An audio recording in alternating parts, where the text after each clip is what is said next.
여러분은 하나님을 얼마나 사랑하고 있으신가요?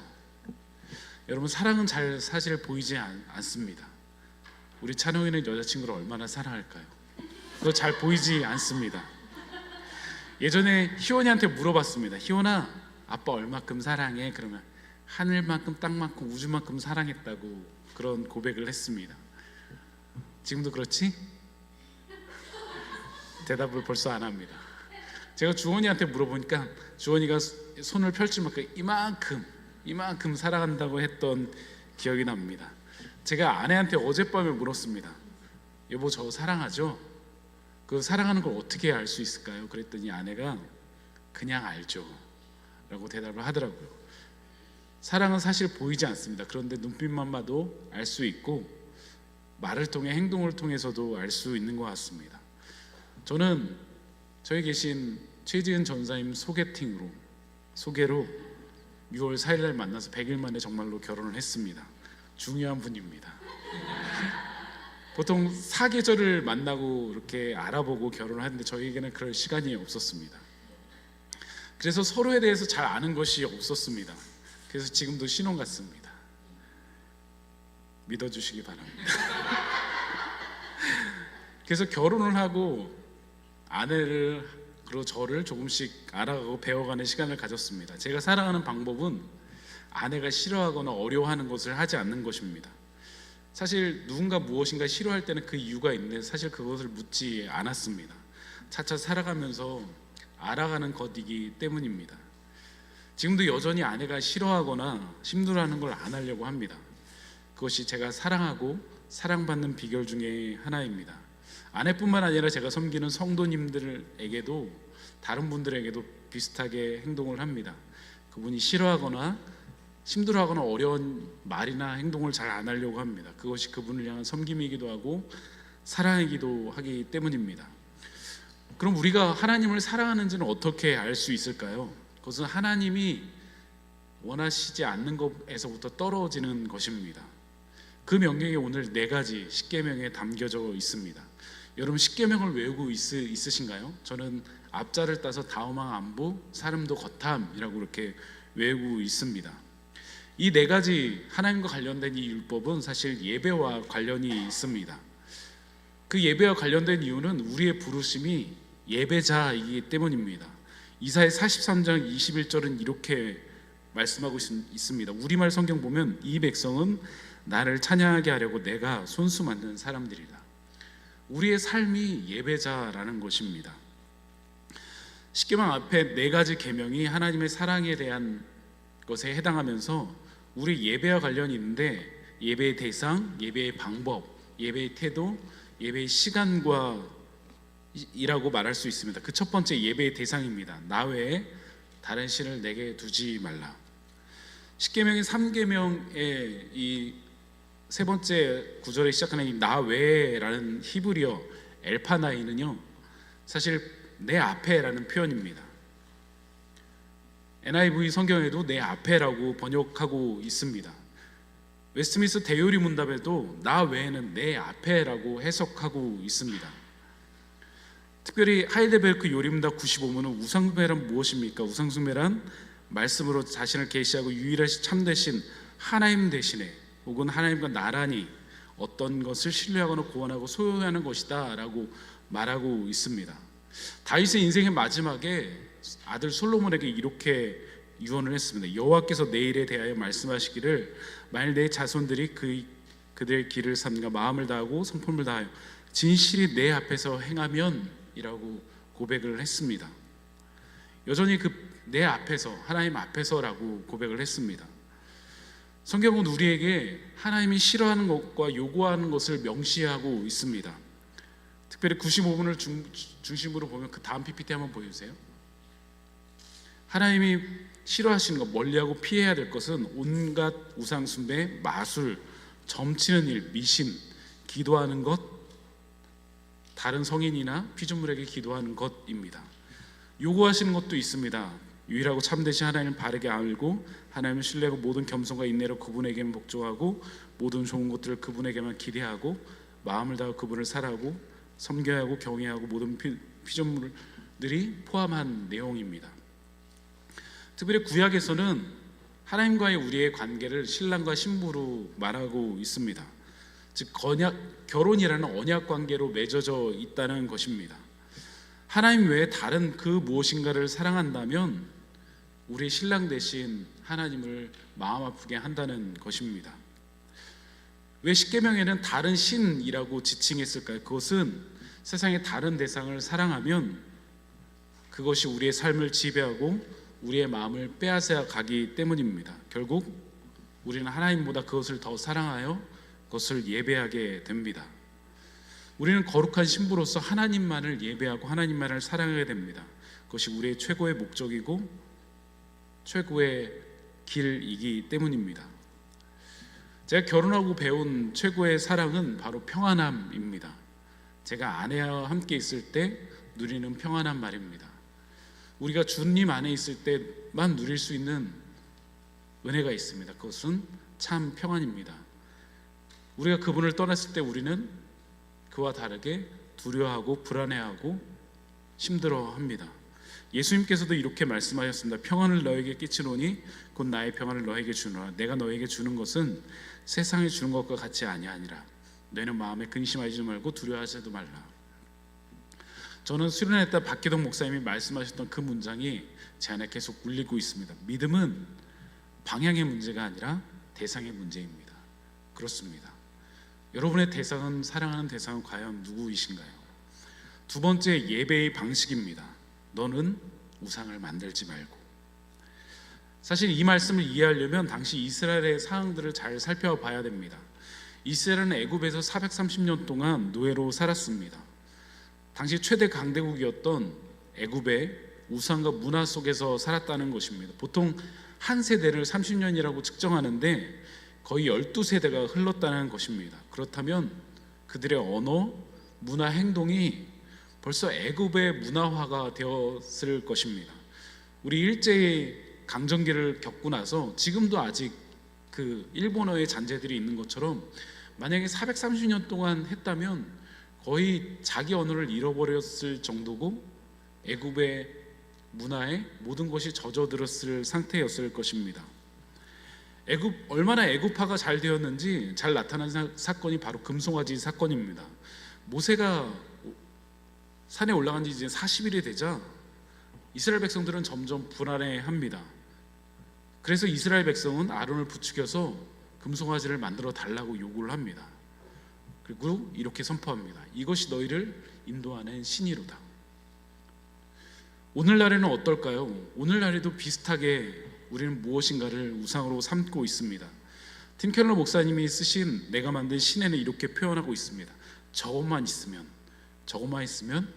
내 삶은 의미가 있을 거야. 바로 이것이 우상의 시작이라고 말합니다. 여러분, 우상이란 무엇일까요? 우리 같이 한번 읽어볼까요? 우상이란, 시작. 무엇이든 당신에게 하나님보다 더 중요한 것이다. 무엇이든 하나님보다 더 크게 당신 마음을 차지하는 것이다. 하나님만이 줄 수 있는 것을 다른 데서 얻으려 한다면 그게 바로 우상이다. 칼빈은 기독교 강요에서 우리의 지성은 우상을 만들어내는 공장이라고 말을 했습니다. 그러면 과연 우리 안에 우상이 있는지 없는지 어떻게 식별할 수 있을까요? 팀 켈러 목사님이 이렇게 말합니다. 첫 번째, 내 생각을 점검해야 된다고요. 대주교 윌리엄 템플은 혼자 있을 때 내 모습이 곧 나의 신앙이라고 말합니다. 두 번째, 돈을 어떻게 쓰는지 보면 내가 진짜 무엇을 사랑하는지 알 수 있다고 얘기를 합니다. 세 번째, 기도의 반응입니다. 우리가 열심히 기도해도 하나님께서 전혀 다른 응답을 주실 때도 있고, 때론 침묵하실 수도 있고, 때론 아무 반응도 안 하실 수도 있습니다. 그럴 때 우리의 반응입니다. 기도한 대로 되지 않았을 때 분노가 폭발하거나 깊은 절망 가운데 덮친다면 그것은 우리가 하나님을 사랑한 것이 아니라 다른 신을 섬기고 있다는 증거이기도 합니다. 요나처럼 성을 내고 죽고 싶을 정도가 되었을 것입니다. 가장 마지막은 내가 통제하기 힘든 감정을 살펴보면 알 수 있습니다. 사람마다 연약함들이 가지고 있습니다. 그래서 그것만 건들면 우리의 분노의 스위치가 켜집니다. 심리학에서 분노, 화는 슬픔과 두려움과 불안의 반응이라고 말합니다. 이것이 있어야만 만족을 누리고 이거에 있어야만 의미를 얻을 수 있다는 생각을, 그 질문을 던져서 살펴보면 결국 그 뿌리를 뽑아다 보면 결국 우리의 우상이 빨려 나온다는 것입니다. 우상 숭배라는 것은 단지 하나님께 불순종하는 것이 아니라 우리의 마음을 다른 곳에 두는 것에 있습니다. 우상보다 예수님이 더 아름다워지고 예수님이 더 중요해졌을 때, 예수님이 더 매력적이어야 있을 때 우리의 마음의 우상이 대체될 수 있습니다. 그래서 그것을 위해서는 늘 기쁨과 회개가 동시에 있어야 합니다. 우리 안에 기쁨과 회개가 있을 때 오늘 본문에서 말씀하신 이 은혜를 누릴 수 있습니다. 나를 사랑하고 내 계명을 지키는 자에게는 천대까지 은혜를 베푸느니라. 십계명의 세 번째는 예배의 태도를 말하고 있습니다. 너는 내 하나님 여호와의 이름을 망령되이 부르지 말라. 여기서 망령되이 부르지 말라라는 이 히브리 언어는 헛되이 들어올리지 말라라는 표현을 가지고 있습니다. 하나님의 이름을 가지고 하나님을 보증으로 내 이름을 들먹이지 말라라는 것입니다. 다른 번역본에는 하나님의 이름을 악용하지 말라라고 되어 있는 것도 있습니다. 굉장히 좋은 번역이라고 생각합니다. 하나님의 이름을 걸고 위증하고 경솔하게 서원하고 신성모독을 하는 것을 의미합니다. 성경의 그 대표적인 인물이 사울 왕이라고 생각합니다. 사울 왕은 이스라엘 초대 통일 왕이었습니다. 사울은 왕이 되자마자 백성들의 인기에 욕심을 부리고 삶을 바치기 시작합니다. 하나님이 세우셨다는 것을 잊어버렸습니다. 아말렉의 전쟁 가운데 사무엘이 오지 않자 기다리지 않고 제사장만이 드릴 수 있는 번제를 드립니다. 즉 하나님의 이름을 대신 사용했다는 것입니다. 그때 사무엘이 와서 이렇게 선포합니다. 우리 한번 같이 한번 읽어보도록 하겠습니다. 같이 한번 읽겠습니다. 시작. 사무엘이 이르되 여호와께서 언제야 다른 제사를 그의 목소리를 청종하는 것을 좋아하심같이 좋아하시니까 순종의 제사보다 낫고 듣는 것이 순양의 기름보다 나으니 이는 거역하는 것은 점치는 죄와 같고 완고한 것은 사신 우상에게 절하는 죄와 같음이라. 왕이 여호와의 말씀을 저버렸으므로 여호와께서 왕을 버려 왕이 되지 못하게 하셨나이다 하니. 이러자 사울의 반응은 어땠을까요? 당신의 하나님께 경배하게 하소서. 저 백성들이 보고 있으니 제발 이번에 한 번만 기회를 줘서 당신 하나님께 예배하게 하소서. 그것이 바로 사울의 반응이었습니다. 저는 이 계명을 가장 악용하는 사람이 목사라고 생각합니다. 제가 굉장히 조심스러운 얘기를 하려고 합니다. 이번에 국가적 사건이 있을 때 광화문을 차지한 두 유명한 사람이 등장했습니다. 그 중에 한 사람이 2019년 집회 중에 하나님 꼼짝 마, 하나님 까불면 나에게 죽어, 내가 이렇게 하나님과 친하단 말이야, 친해, 나는 하나님 보좌를 꽉 잡고 살고 있기 때문이야 라고 얘기를 했습니다. 그 사람은 사실 2019년 속해 있는 백석 대신에 면직 및 제명되었음에도 불구하고 목사라는 이름으로 살아가고 있습니다. 장로교회 헌법에는 모든 성도는 교회와 당회의 지도를 받아야 됩니다. 목사와 장로 역시 노회의 지도를 받아야 합니다. 노회의 지도가 없으면 더 이상 목사와 장로가 아니게 됩니다. 그래서 저는 늘 고민합니다. 제가 사역하는 가운데 설교 가운데 예수 그리스도의 복음이 풍성히 전해지고 있는지 아니면 이웅주라는 사람만 드러나고 있는지 말입니다. 예수 그리스도가 풍성히 전해지는 더 평강교회 여러분의 삶이 되길 간절히 소망합니다. 네 번째는 예배의 시간입니다. 안식일을 거룩하게 지키라입니다. 원어로 보면 전혀 다른 의미를 가지고 있습니다. 기억하라, 그것을 거룩하게 하도록, 이렇게 원어로 해석될 수 있습니다. 이 이유는 이스라엘의 상황과 굉장히 맞닿아 있습니다. 이스라엘은 출애굽하고 40년 동안 광야에서 방황을 하다가 결국 그 1세대들 다 죽음을 당하게 됩니다. 결국 2세대들만 가나안 땅에 들어가게 됩니다. 이런 상황 가운데 모세는 안식일의 계명이 원래 어떤 상황에서 주어졌는가를 그들에게 말해주고 앞으로 이 세대들이 이 십계명을 읽으면서 그것을 상기시키기 위해서 이 계명을 주었던 것입니다. 신명기 5장 15절도 이렇게 고백합니다. 너는 기억하라. 내가 애굽 땅에서 종이 되었더니 내 하나님 여호와가 강한 손과 편팔로 거기서 너를 인도하여 내었나니 그러므로 내 하나님 여호와가 내게 명령하여 안식일을 지키라 하였느니라. 즉 안식일이라는 것은 하나님의 창조 사역이 완성되었음을 기억하고 또 언약 백성에게 주신 구원과 해방을 기억하고 지키는 날입니다. 주부에 제가 밑줄을 적어놨습니다. 안식일은 하나님의 창조 사역이 완성되었음을 기억하고 또 언약 백성에 주신 구원과 해방을 기억하고 지키는 날입니다. 우리에게 적용하면 어떨까요? 그것은 예수 그리스도의 십자가 부활 사건을 통해서 우리는 영적 출애굽을 하였다는 것입니다.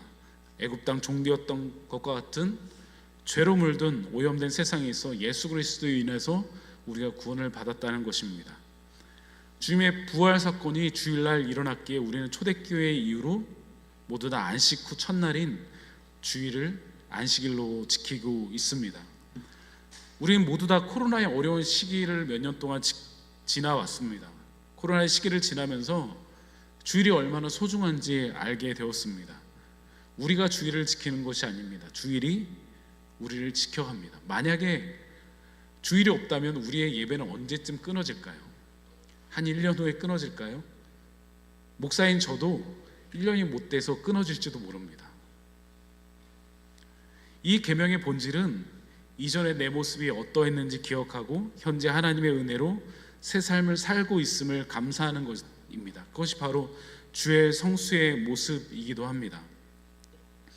오늘 말씀을 정리하고자 합니다.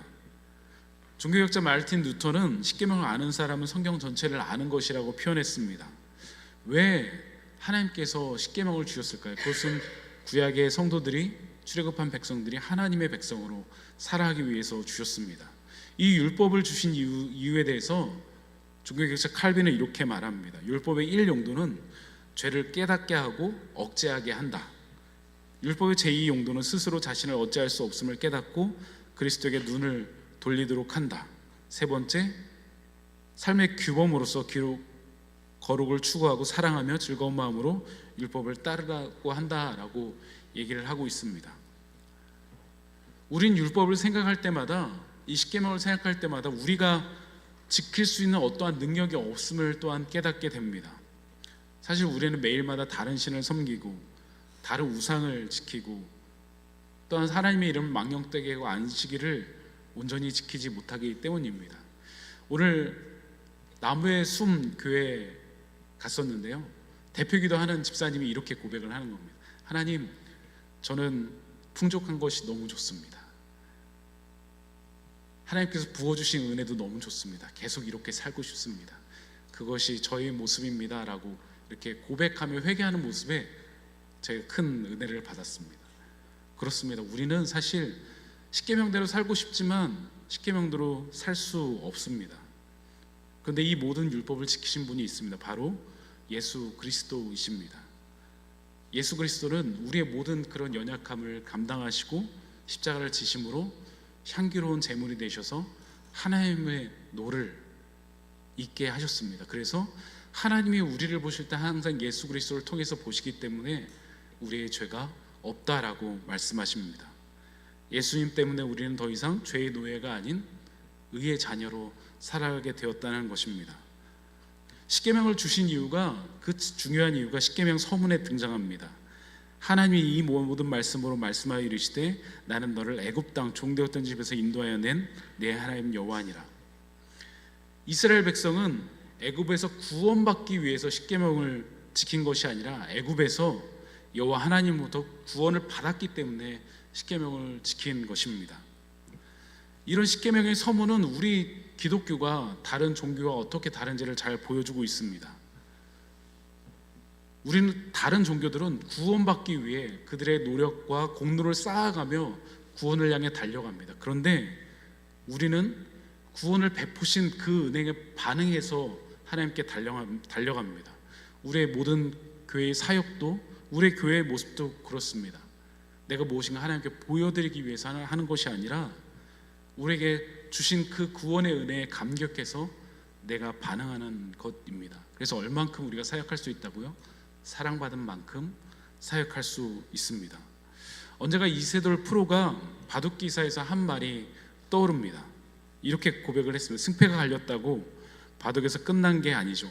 승패보다 더 중요한 복귀가 남아있어요. 뭘 잘못했고 뭘 배울 수 있는지를 돌아보는 건 바둑이나 인생의 실력을 늘리는 데 중요합니다. 우리는 지금 굉장히 어려운 시대를 걸어가고 있습니다. 1년 만에 몇백만 명이 기독교인이 줄었다고 합니다. 그 몇백만 명은 대부분 가난한 성도가 된 인원들입니다. 이제는 이 시대와 교회된 우리 자신을 복귀해야 될 때가 온 것 같습니다. 우상이라는 것은 끊임없이 우리에게 가면을 쓰고 다가옵니다. 예수님께서 광야에서 시험 받으셨을 때 마귀는 사실 그리 악한 행동으로 우리에게 다가온 것이 아닙니다. 그의 겉모습은 사실 원수처럼 그리 강하지도 않았습니다. 배고플 때 떡을 주고 믿음을 독려할 기적을 베풀어주고 정의로운 사회를 건설하는 데 필요한 권세를 습득하라고 예수님께 권했을 뿐입니다. 굉장히 달콤합니다. 너 지금 배고프니까 돌이 떡덩이가 되게 해. 뛰어내려도 안 다칠 거야. 그런 권세를 보여봐. 너 이스라엘을 구원할 수 있어. 근데 예수님께서 이 은밀한 제안에 기도로서 말씀으로서 이기셨습니다. 그것이 하나님을 사랑하는 방법이기 때문입니다. 여러분, 우리가 사랑하는 대상은 과연 누구일까요? 우리는 어떤 방식으로 하나님을 사랑하고 있을까요? 어떤 태도로 하나님을 대하고 있을까요? 그리고 어떤 때 하나님을 기다리고 있을까요? 오늘 십계명은 우리에게 이 네 가지 질문을 합니다. 그리고 이 질문에 예수님께서 이렇게 말씀하십니다. 내 마음을 다하고 목숨을 다하고 뜻을 다하여 주 너희 하나님을 사랑하라. 메시지 성경에는 내 열정과 간구와 지성을 다해 주 너희 하나님을 사랑하라. 우리의 마음과 목숨과 뜻, 우리의 열정과 간구와 지성을 다해 하나님을 사랑하는, 진심으로 사랑하는 우리 모두가 되길 간절히 축원합니다. 기도하시겠습니다. 하나님, 감사합니다. 하나님을 사랑하고 싶지만, 하나님의 주시는 참 평안을 누리고 싶지만, 우리 안에는 세상을 향한 그리움과 보고품이 있습니다. 이것만 있으면 내 인생이 잘 될 텐데 라는 것을 붙들고 살아갑니다. 그런 우리의 연약함을 용서하여 주시고, 그런 우리의 교만도 용서하여 주시고, 그런 우리의 죄도 주님 용서하여 주시옵소서. 하나님, 우리가 하나님을 진심으로 사랑하길 원합니다. 비록 연약할지라도, 비록 작을지라도 우리 희원이가 고백했던 것처럼 하나님을 하늘만큼 땅만큼 우주만큼 사랑합니다. 어린아이처럼 고백할 수 있는 우리 모두가 되어줄 수 있도록 주님 역사하여 주시옵소서.